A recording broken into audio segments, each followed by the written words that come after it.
শুভ সন্ধ্যা বন্ধুরা, কেমন আছো তোমরা? আশা করি সবাই ভালো আছো।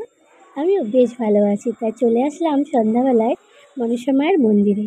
আজকে কিন্তু সবথেকে প্রিয় মানুষটার সাথে বাজারে যাচ্ছি। ওর জন্যে মানতটা করেছিলাম। তো ওকে যখন কলকাতায় নিয়ে আসতে পেরেছি, তাই দুজনে মিলে যাচ্ছি মনসা মায়ের জন্য শাড়ি কিনতে। ভ্যানে যেতে যেতে অর্ধেক রাস্তায় নেমে গেলাম, কেননা অনেক দিন একসাথে ছিলাম না তো, যার কারণে ভাবলাম হাত ধরে হাঁটতে হাঁটতে অর্ধেকটা রাস্তা চলে যাব। তা যাবো এখন মায়ের শাড়ি কিনতে। তা আজকের ভিডিওটা কিন্তু আমি বেশি বড় করব না। তাছাড়া যাওয়া যাক, দেখা যাক মায়ের জন্য কি নেওয়া যায়। এই দেখো, লাল সাদা পাড়ের শাড়িটা কিন্তু মায়ের জন্য কিনেছি।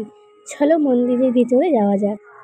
আমি কিন্তু আস্তে আস্তে করে দেখো মন্দিরের ভিতরে গিয়ে তোমাদেরকে দেখাচ্ছি। তা এই দেখো কত সুন্দরভাবে মন্দিরটাকে সাজিয়েছে।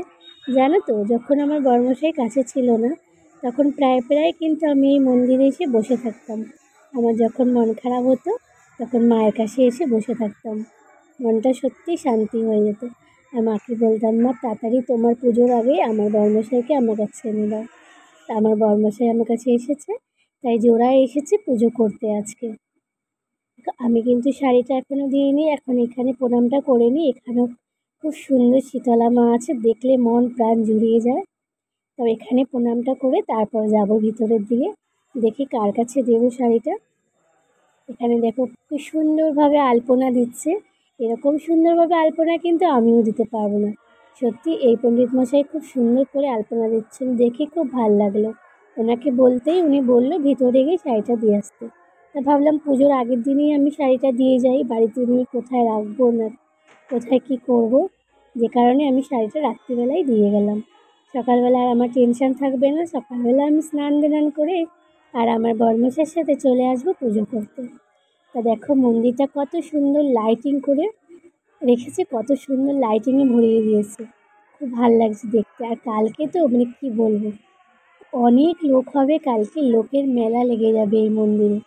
আগেও অনেক কবার এখানে এসেছি জানো তো পুজো দিতে। আমার যখন মন চায় আমি চলে আসি। মা যখন ডাকে আমায়, তখনই কিন্তু আমি চলে আসি। তো চলো, মাকে শাড়িটাও দেওয়া হয়ে গেল, আমি একটু প্রণাম করে নিই মাকে।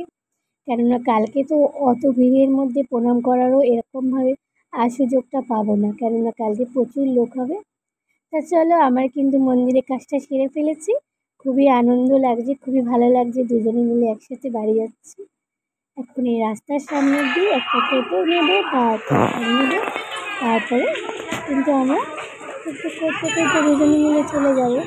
তোমরাও সবাই ভালো থেকো, সুস্থ থেকো। আর আমার যারা নতুন বন্ধুরা আছো, আমার চ্যানেলটা সাবস্ক্রাইব না করে থাকলে আমার চ্যানেলটা সাবস্ক্রাইব